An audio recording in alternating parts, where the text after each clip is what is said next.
que se essa noite ele estivesse aqui, eu daria essa medalha para ele. Essa medalha, não sei exatamente o valor dela, mas não é tão barata também. Não foi, eu acho que R$1 nem R$2. Ela é da Companhia do Cacau.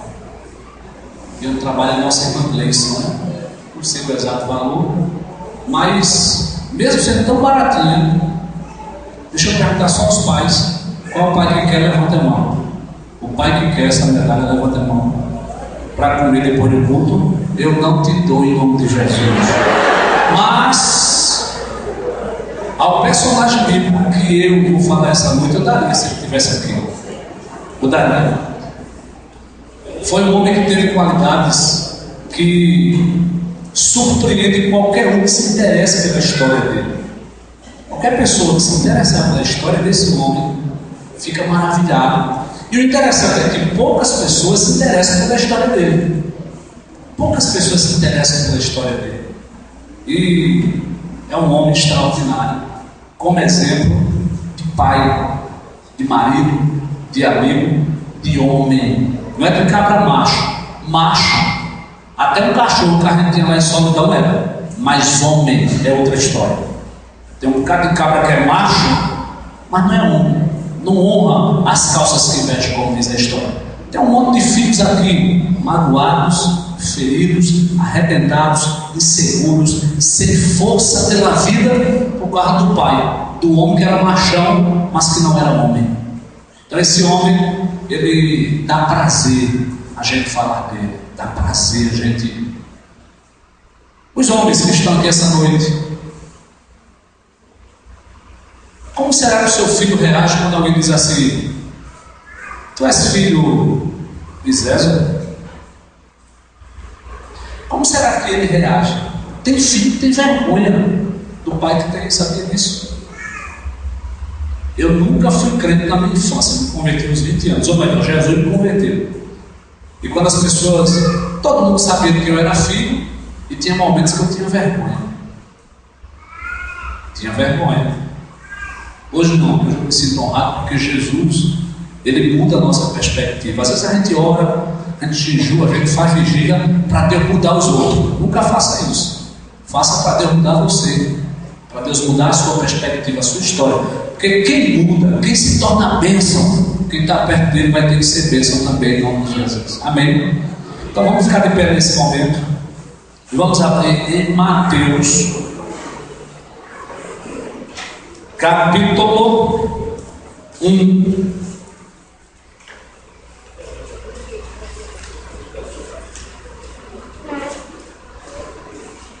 Mateus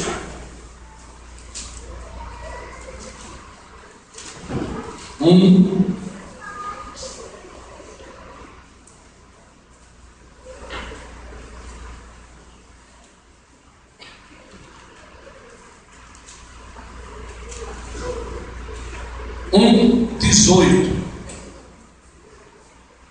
Quem encontrou, diz amém. Amém. Diz assim: ora, o nascimento de Jesus Cristo foi assim. Estando Maria, sua mãe, prometida em casamento a José, antes de se unirem, achou-se grávida pelo Espírito Santo. José, seu marido, sendo justo e não querendo difamá-la, resolveu deixá-la secretamente. Projetando ele isso, em sonho lhe apareceu um anjo do Senhor, dizendo: José, filho de Davi, não temas receber Maria como tua mulher, porque o que nela foi gerado é do Espírito Santo. Ela dará à luz um filho, e tu lhe porás o nome de Jesus, porque ele salvará o seu povo dos pecados deles. Tudo isso aconteceu para que se cumprisse o que foi dito da parte do profeta do Senhor, pelo profeta, perdão. A virgem engravidará e dará à luz um filho, e o chamarão pelo nome de Emanuel, que quer dizer Deus conosco. José, despertando do sonho, fez como o anjo do Senhor lhe ordenara e recebeu a sua mulher. Ele, porém, não teve relações com ela até que ela deu à luz um filho. E José lhe pôs o nome de Jesus. Amém? Pode se assentar, que o Espírito de Deus fale no nosso coração. Essa medalha, se tivesse um valor assim incomparável, eu daria para José essa noite. José. Antes eu quero falar algumas coisas importantes que o Dia dos Pais me faz lembrar, me faz pensar. Eu lembro quando eu era criança, uma das coisas que eu dizia era o seguinte: não era para ter o Dia dos Pais, só era para ter o Dia das Mães. Sabe por que eu dizia isso? Porque eu tinha raiva do meu pai. Eu não gostava do meu pai. Eu me converti, Jesus me converteu. Ninguém se converte, viu, irmãos? É Jesus que converte. Dia 31 de agosto de 97. A minha maior luta do momento de conversão, porque a Bíblia pede mudança de nós, a chamada santificação. Já era santo, mas preciso estar me santificando, fugindo do pecado. E a minha maior luta, de agosto até dezembro, era para que Deus tirasse aquelas barreiras que eu tinha com meu pai. Porque quando a gente tem dificuldades de relacionamento com o nosso pai, a gente às vezes tem com Deus. Porque quando diz assim, Deus é pai, a palavra pai dá um negócio ruim no nosso coração. A gente queria dizer, Deus é mãe.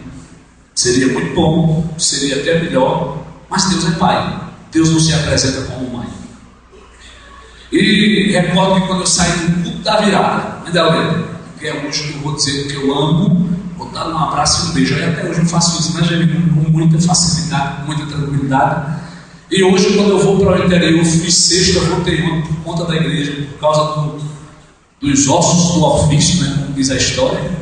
E ele fica triste porque eu vou e volto logo. E eu fico triste porque eu vou e tenho que voltar logo. Hoje eu amo meu pai porque Jesus salvou isso no meu coração. Mas eu dizia assim, não era para ter Dia dos Pais. Agora por quê? Qual era? Na minha infância eu quero fazer isso. Eu dizia assim, porque ele não me leva de burro para casa. Alguém entendeu essa frase? Existe um cavalo, não tem um cavalo? O animal. E existe o mulo, que a gente chama lá no interior de burro. Que é o burro? É o cruzamento de um jumento, ou no popular um jegue, e uma égua. Esses dois animais se cruzando, vai sair um burro. Burro não gera burro, eles podem namorar a vida toda, mas não gera. Não gera. E meu pai trabalhava no burro, era um burro mais bonito, e era aquela coisa que ele administrava. Quando ele via o meu irmão, ele pegava o meu irmão e saia correndo. Pai. Pai estava ele na série e dava para casa. Aonde ele me via que eu dizia, pai, tu é muito pequeno, para casa. Meu Deus, eu ficava com tanta raiva dele. E depois eu fui crescendo e fui vendo as coisas que ele fazia com a minha mãe, como pegar a arma para querer matar. E ela tem que brigar com ele para não morrer. Ele, às vezes, acordar bêbado, ele ir para o armário, quando ele guardava o revólver para pegar e matar minha mãe. E eu, pequeno, ficava muito medo, ficava muito atento. E o pequeno sempre tem mais estar em casa, né? Aí eu corria para minha irmã mais velha, aquela que estava com problema na mão, estava. Até então, o que se identificou, graças a Deus, foi apenas um cisto de água, graças a Deus. Já o meu sobrinho, o médico disse que se for o que ele está pensando, vai ter que fazer a quimioterapia, radioterapia, o negócio é sério. E a gente está tudo atribulado, meio aperreado, mas confiando que Deus é mais, para a glória do seu santo nome. E eu recordo que a gente ficava frio com aquilo, então isso foi me fazendo ter raiva, uma das coisas também. E eu ficava abusado com aquilo. Era ele paquerar a mulher na minha frente, e até hoje ele faz. É sério? Aí passa um homem que não falou, aí ele diz assim, quem foi que passou aí, criou? Eu digo, foi seu Zé, foi seu Antônio. Mas quando passa a mulher, ele conhece tudinho, meu irmão. E ele diz assim: olha que bicha boa, medonha. Eu digo: como o senhor está cego? Como é que o senhor, como é que pode falar dessa? Então assim, eu não gostava do dia do pai. Eu ficava abusado. Outra coisa, depois que eu fui pai, eu descobri que o presente de alguns pais, quem dá é o próprio pai. Não é? A mulher não trabalha. Aí faz uma surpresa do pai. Mas no final do mês quem vai pagar é o pai. A mãe não, o pai paga o preço nesse negócio. E na festa das mães é um movimento. Na festa dos pais é uma lembrancinha. Vamos mudar esse movimento aí, né? Meu Deus. Hoje me acordaram, eu chorei, me emocionei. Fizeram lá a camisa, a gente junto, a família. E aí a gente tem aquela saudade da Laís. Eu vi ela ontem com uma saudade animada, né? Disseram, meu Deus. Aí ela hoje fez uma postagem lá no Facebook. Deus, irmãos, eu não aguentei nem ler. Gente, uma lei eu urrava, só não sabe. E depois eu fui responder para ela de Pedro do lado narrando a história. Pedro disse: ele não vai conseguir falar, não. Ele não vai conseguir, não. Né? Foi bem emocionante as palavras que ela disse. Mas assim, está sendo um dia bom. E no final do mês tu vai pagar, em nome de Jesus. Outra coisa que ser pai é uma das melhores experiências da vida. É uma das maiores experiências. A mãe, quando o menino é gerado, ela já está amando. Não é porque está dentro dela, está nas entranhas, está no seu interior. Diz a ciência, né, que a criança no seu primeiro dia de gestação, foi gerado, seu primeiro dia, ele é do tamanho da ponta de uma caneta esferográfica. E a caneta pequena, aquela pontinha, aquela bolinha, é aquilo ali, e ele não é todo, ele é o coração batendo. E com uma velocidade que eu nunca vi. E a mãe já está apaixonada por aquela bolinha. A gente não. E a primeira experiência é meio cabulosa. Não sei se foi assim com vocês, como foi. Quando o menino nasce, a gente fica achando que tem um estranho dentro de casa. E a gente vai se apegando pouco a pouco, lentamente. Porque diferente da mãe, a gente não tem aquela coisa de estar levando nas entranhas. E ainda tem uma mulher que fica assim: fala com ele, fala com ele. E a gente tem certeza que ele não ouve. Mas a psicologia diz que ele ouve. Mas às vezes quando chega assim perto, parece que ele sente até o calor, então se mexe. É uma experiência extraordinária ser pai. E eu fico abusado com um cara que não quer ser pai, meu irmão. Não. E tem gente que diz assim: olha, gente, não quer ser pai, tudo bem.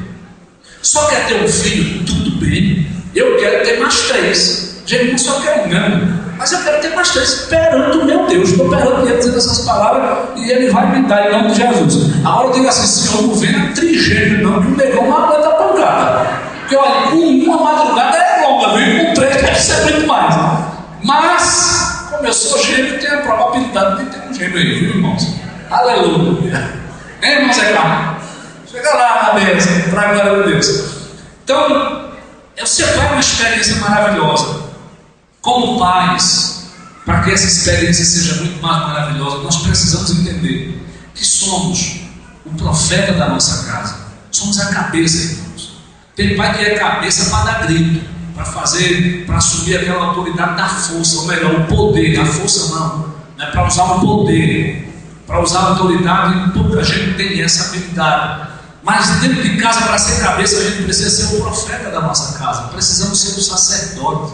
E precisamos ser o provedor, irmãos. Eu digo a gente: se você conseguir um emprego, você pode ganhar até mais do que eu. Mas o dinheiro, ele é nosso, sim, mas ele é seu. Porque eu sou o provedor da minha casa. Agora, se eu não tiver condições de resolver essa parada, eu digo: minha filha, me empresta 10 aí, em nome de Jesus, então um mês eu pago. Então assim, eu não tenho esse problema na minha vida. Por quê? Porque eu sou crente, meus irmãos. E um homem crente, ele tem que ser uma bênção para a mulher dele, para a glória de Deus, para a glória do Senhor. A gente não pode ter um comportamento diferentíssimo: profeta, sacerdote e provedor. Sabe como é que se chama essas 3 coisas? Eu digo que é o tripé que nos identifica como protetor da nossa família. Se você não for profeta, vê as coisas erradas acontecer, vê menino assistindo televisão de manhã até de noite, vê no zap, ou melhor, lá no celular o dia inteiro, e você não faz nada, você não é profeta dentro de sua casa. Você tem que dizer a ele: pare, você não vai mexer de manhã, você só vai mexer à noite, e vai ser por um certo tempo. Sabe por quê? Porque seu filho pode se estragar. Esses dias eu fui visitar uma irmã da igreja, e um menino, irmãos, miudinho, pequenininho demais, com o celular, e as pessoas começaram a fazer assim. Deus se tornou um verdadeiro androide, junto com o objeto. Temos que ser o profeta da nossa casa. Temos que ser o sacerdote, orar pela nossa família. Quero que os homens levantem a mão aqui. Levanta a mão, homens. Fique com essa mão levantada, a mão direita. Essa mão,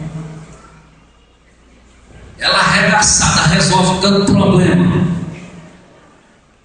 mas não resolve todos. Porém, essas mãos juntas, esses joelhos dobrados, vão na presença daquele que pode resolver todas as coisas. Um homem de Deus tem que ser diferente, gente. E para ser provedor é só uma coisa: deixar de preguiça e infeliz. Preguiçoso, da malandragem, da novidade às vezes. E na igreja, aleluia, glória a Deus, não está passando do teto. Sua família precisa de você, pais. Se você é pai, seu filho precisa de você. E para a mulher também, as mães, seus filhos precisam de você. É uma parceria, amém? Porém, a Bíblia diz que não é a cabeça nesse sentido. Nesse texto que nós lemos, nós encontramos esse padrasto. José não era pai de Jesus. Ele era pai? Não. Naquela filosofia ele era. Pai é aquele que... Não. Cria-se cavalo, minha gente. Criar é botar capinha, é só dar comida. Cuidar é diferente. Cuidar é prover e dar atenção. Cria animal, pelo amor de Deus. Então assim, Jesus tinha um pai que cuidava dele ou não? Tinha ou não tinha? Acaba lá em Palmares, cantor, coloca assim atrás do carro: Filho de Deus e irmão de Jesus. Era fraco. Jesus não era pouca coisa, não. Jesus é filho de Deus, meus irmãos. Ele é o próprio Deus. Lembra da bolinha do tamanho de uma ponta de uma caneta esferográfica? Ele, daquele tamanhozinho, a sua mão estava sustentando o universo. Como é isso, pastor? Eu não sei. Só sei que a Bíblia diz que ele é Deus. Louvado seja o seu nome. E ele não deixou de agir em nenhum momento. No Pai, no Espírito, está lá a Trindade Santíssima. Este Deus que é menino nesse momento, ele tem um padrasto, mas aquele padrasto assume a postura de pai e faz vergonha para um bocado de cabra que é pai. Quem estiver perto de um pai, diga assim para ele: é com você que Jesus está falando.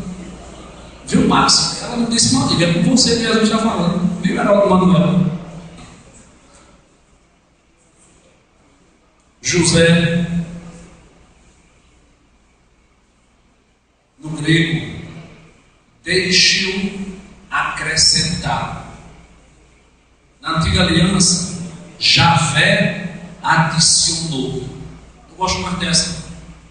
Jeová adicionou coisas boas na vida do José. Jesus, ele teve um momento na sua história como filho, especificamente na infância, que é extremamente lembrado até os dias de hoje.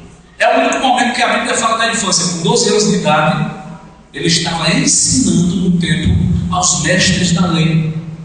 Pastor, mas não pode uma criança dar aula aos mestres da lei? Não. Uma criança, eu já falei isso aqui, um processo para se tornar um talmidim, que é um discípulo de rabino. Ele estuda dos 6 aos 10 anos. Quando ele estuda esse período, ele sai do outro lado com todo o Pentateuco decorado, memorizado. Dos 10, os que prestam para o sacerdócio, os que prestam para as questões religiosas, continuam os estudos. Os que não servem, vão estudar para tomar conta de família. Aqueles meninos. Dos 10 aos 12 anos, ele entra no segundo processo, onde ele agora vai aprender, por ser até mais velho, e poder ser cobrado mais dele, todo o Antigo Testamento. Com 12 anos de idade, um menino talmidim, um menino que era Bet Sefer, alguma coisa assim lá o termo, não estou lembrado aqui, ele agora sabe dizer, sem ler uma palavra, toda a Bíblia do Antigo Testamento.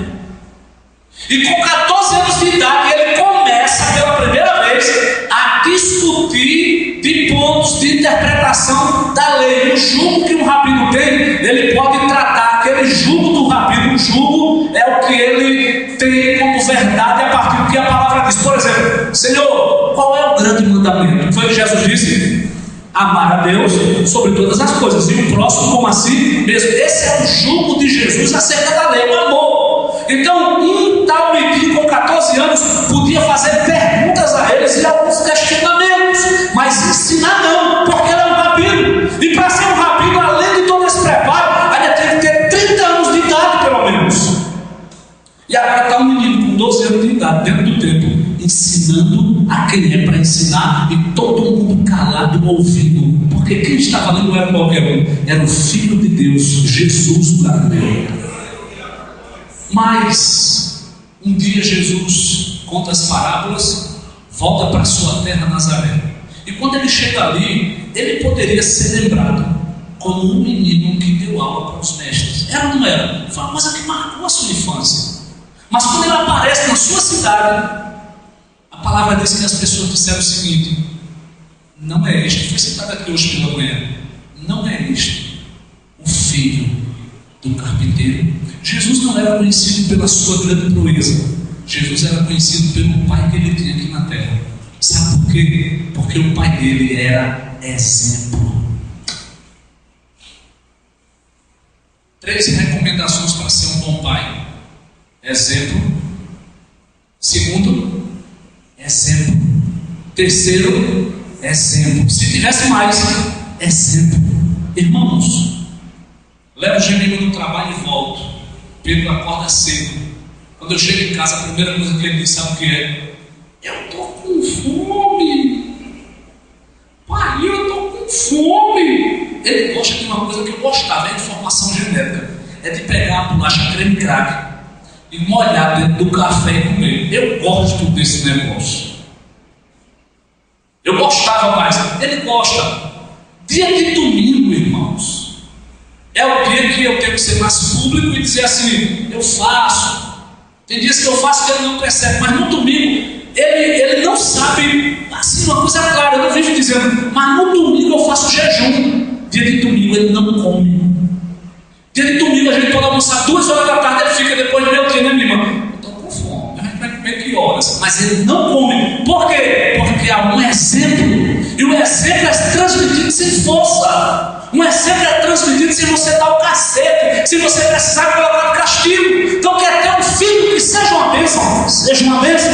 Quer ter um filho que será um homem neste bairro, seja um homem. Quer ter um filho que vai ser um homem de Deus, seja um homem de Deus. O problema é que nós estamos numa geração escassa de homens de Deus.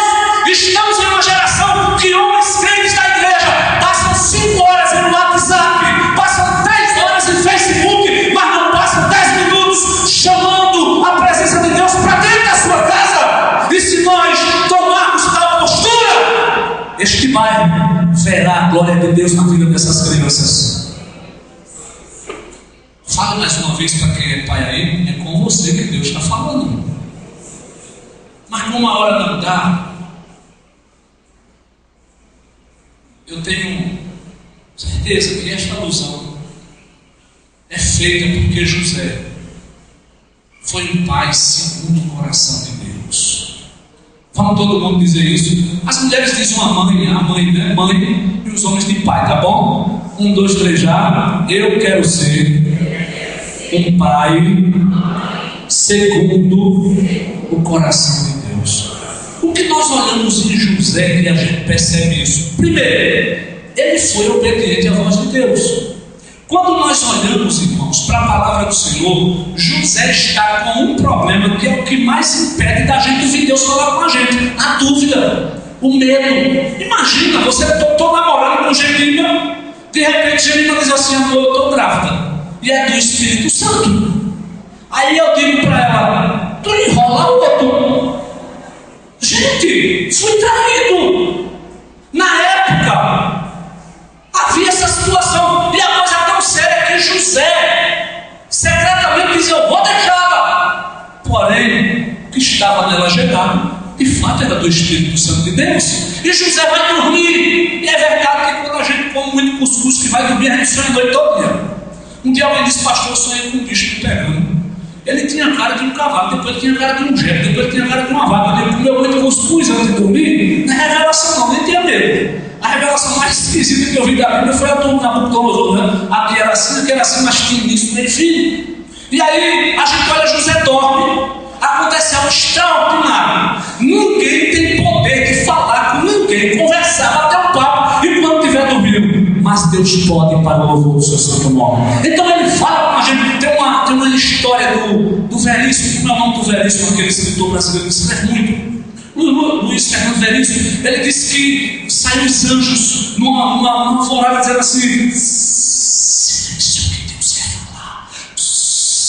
Mas ninguém dava atenção e acabou Deus não falando. O meu Deus, Ele fala onde quiser falar para a glória do seu santo nome. Você pode estar no meio do inferno. Se Ele quiser falar com você, Ele fala para o louvor da sua glória.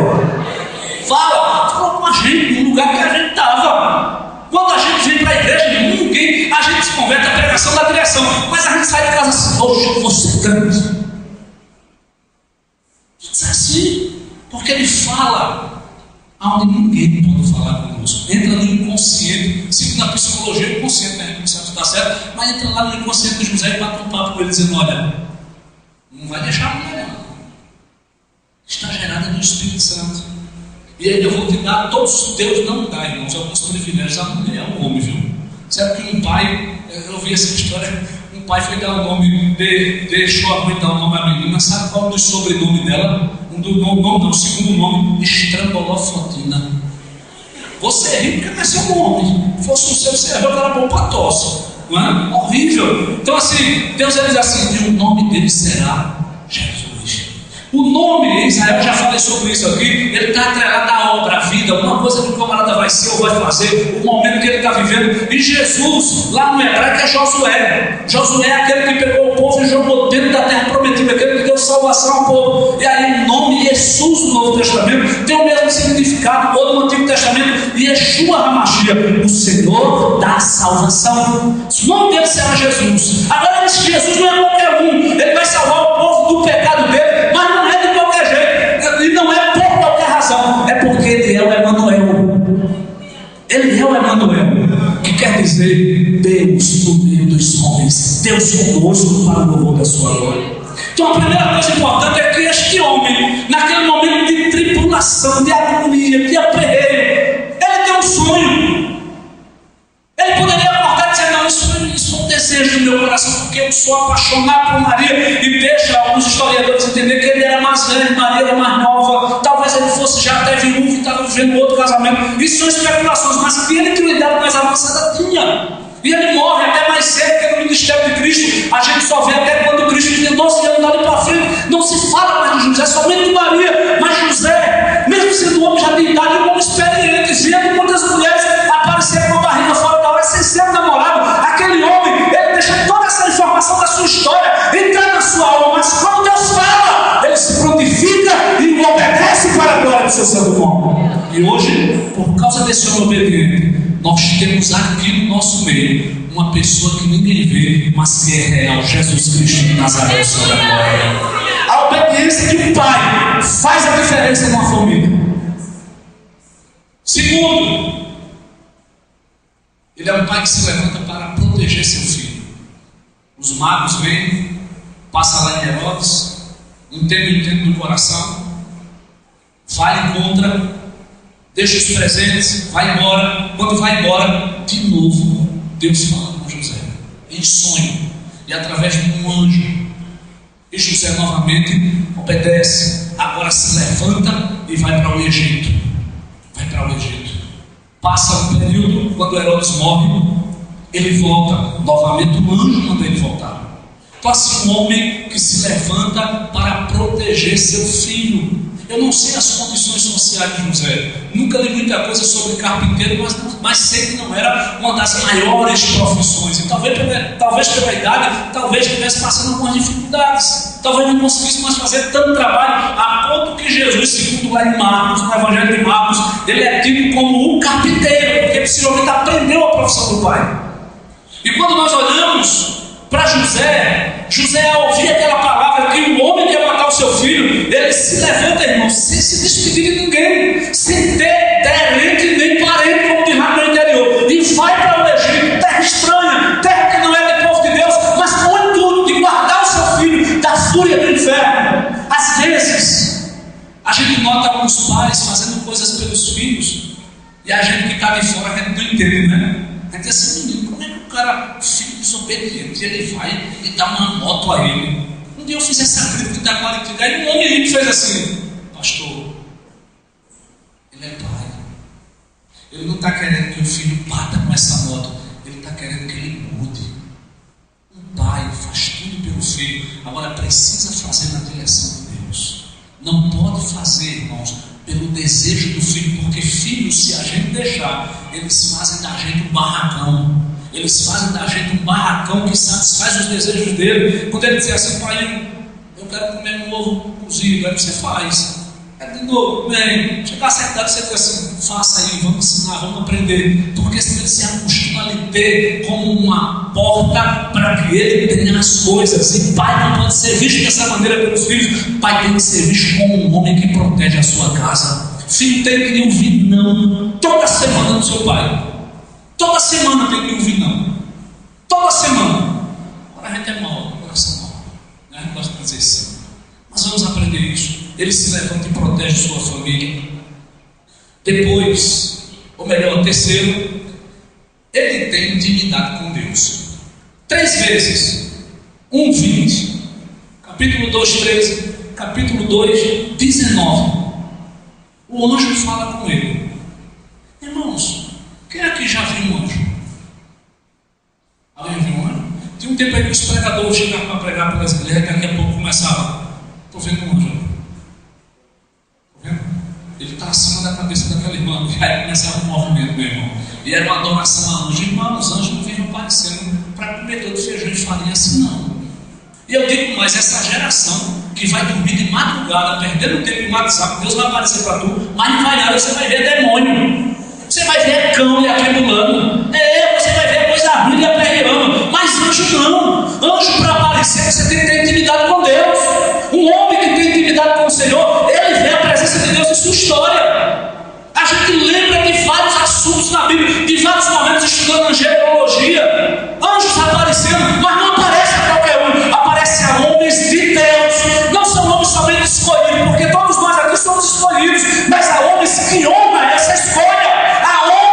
Que jogam a poeira para trás da vida passada e seguem ele focado. José tem intimidade com Deus. Por 3 vezes que ele precisou, aquela palavra que futuramente foi escrita aconteceu. Deus tem anjos que são ministradores da sua igreja. Ele dá a ordem aos seus anjos a teu respeito para te guardar. Aí o cara vai namorar com uma menina. Namoro é pentecostal. Língua para lá, língua para cá, bate lá na goela. Aí na hora da luta, deu uma do anjo.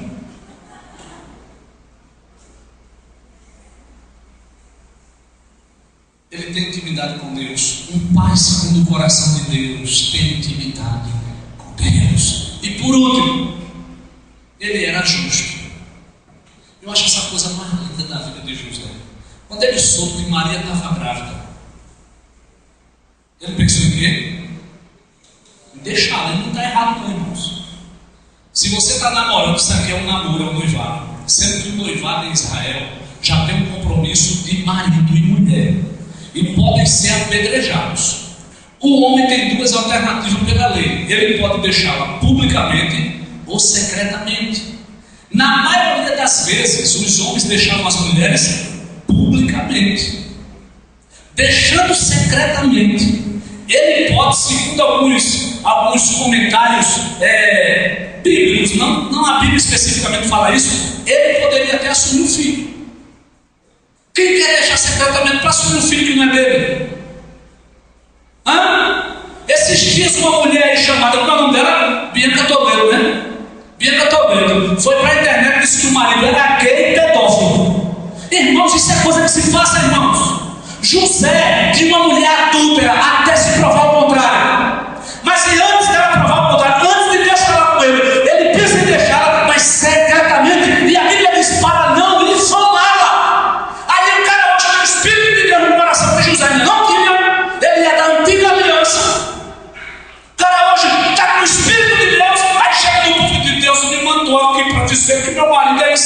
isso. É do demônio. Isso é antibíblico. Provérbio, lembra aqui o texto agora? Diz que um homem que tem sabedoria, que é justo, ele não coloca a balha em público o pecado de ninguém.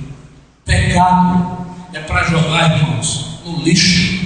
Joga esse lixo no lixo, lugar de lixo, é no lixo. José sabe que a mulher está grávida, mas ele não quer defamá-la, porque ele é justo. Então você que fica sabendo histórias erradas, não espalha não, gente. A igreja é santa. A igreja é santa.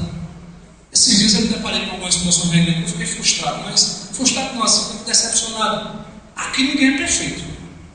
É? Mas aqui tem paz. Eu não tenho. Paz de verdade, eu não é. Aqui tem perfeição, irmãos. Estou apontando só o primeiro aqui do trem aqui. Mas aqui tem comunhão.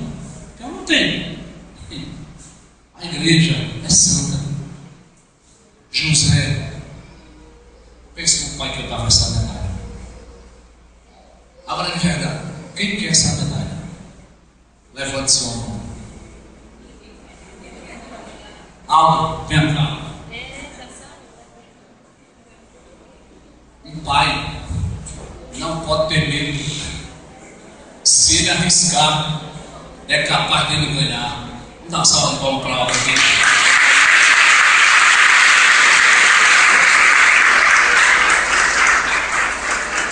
Se não come chocolate, pode me dar. Vamos ficar de pé, irmãos? Quero finalizar essa mensagem dizendo o seguinte: que José morreu e a gente não sabe muita coisa dele. Agora, uma coisa importante: vocês já viram que José não dá uma palavra? Hã? A Bíblia, olha, lê a história de José. Ele não dá um pio, só é Deus falando com ele. Ele não fala nada. Quero finalizar dizendo o seguinte: homens de Deus não são os que dizem que é de Deus. Faz o adendo, Senhor, esse movimento é bom. Homens de Deus dizem: eu sou de Deus, eu sou de Deus, eu sou de Deus, eu sou de Deus, eu sou de Deus. Homem de Deus, ele é visto pelas pessoas de fora que ele é de Deus. Homem de Deus não é que diz assim: Deus falou comigo. Não. Quando ele diz que Deus falou, as pessoas sabem que é verdade, que Deus falou com ele. Eu lembro que um dia, num namoro, olha, irmãos, um homem, quando ele é traído, e não uma vez, por mais de 6 vezes, só que ele sabe, ele não tem o mesmo coração. O Augusto disse que ele tem que dar 2 anos, pelo menos, para começar um novo relacionamento. Eu, quando comecei o relacionamento, não foi fácil para a Gemima, não. E um dia ele disse assim: eu vou acabar o namoro. Eu disse: olha, eu sei quem eu sou. Não vou lhe dizer quem eu sou, mas eu só vou dizer o seguinte: que Deus falou comigo que você vai me fazer feliz. E se você vai me fazer feliz, eu vou lhe fazer feliz. Hoje a gente está juntando por causa disso, lembra? E por telefone, pensa no inferno, está dizendo que vai acabar o namoro e o cara no telefone sem poder estar perto. Homens de Deus não são reconhecidos pelas roupas.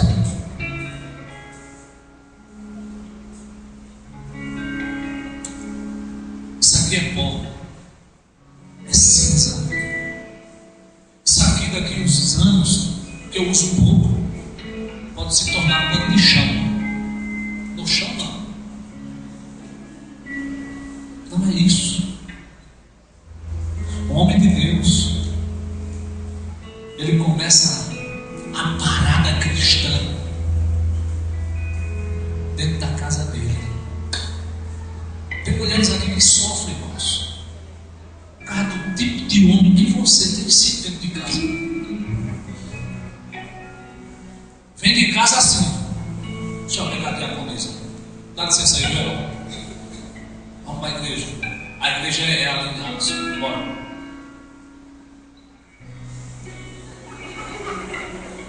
Aí quando ele vai chegando perto da igreja, ele pega a mão. Ele é crente na rua. Eu estou freado, mas A gente sai daqui de mão dada.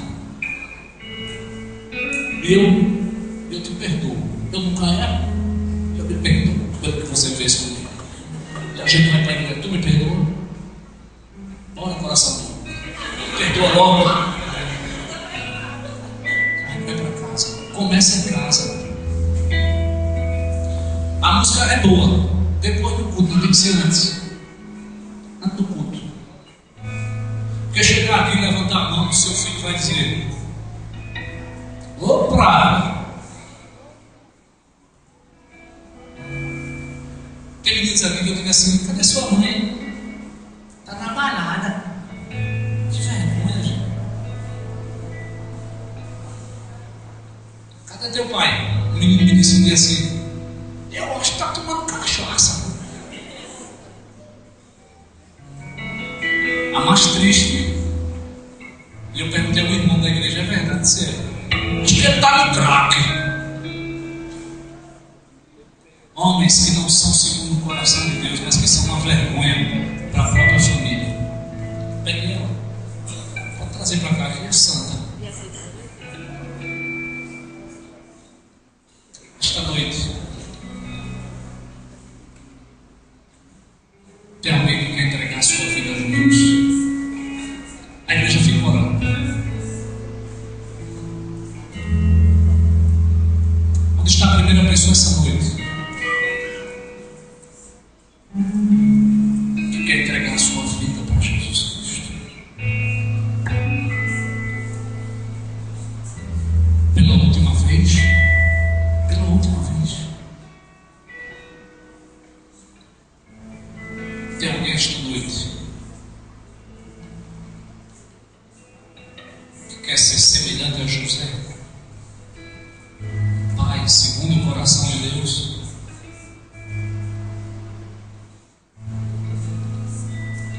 Sai do seu lugar.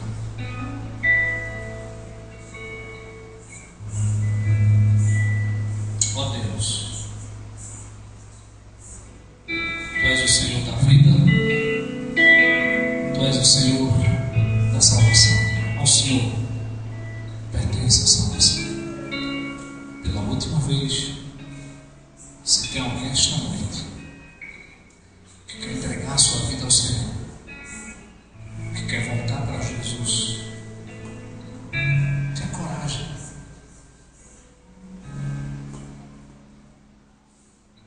Dê um sinal com a sua vida.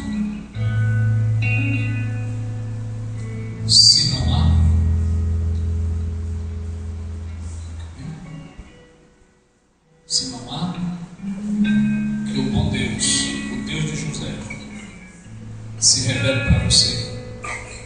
Ele salve para a glória do seu santo nome. Amém? Quero convidar o Ministério do Louvor. Vou encerrar na bênção, mas eu quero encerrar cantando uma canção. Cadê o Ministério do Louvor? Alex, pode vir, Alex, chega aqui, está perto. Corre. Tem aquele indo lá com o Senhor. A minha família. A minha família é bênção do Senhor. Bebe na mão do seu irmão. Pastor Jacques, Marco, ora encerrando, o Jacques dá a bênção e a gente vai para casa. Não sai. Amém, irmãos. Glória a Deus. Deus, Deus eterno Pai, Deus nosso Senhor, nosso Jesus Cristo. Obrigado, Senhor.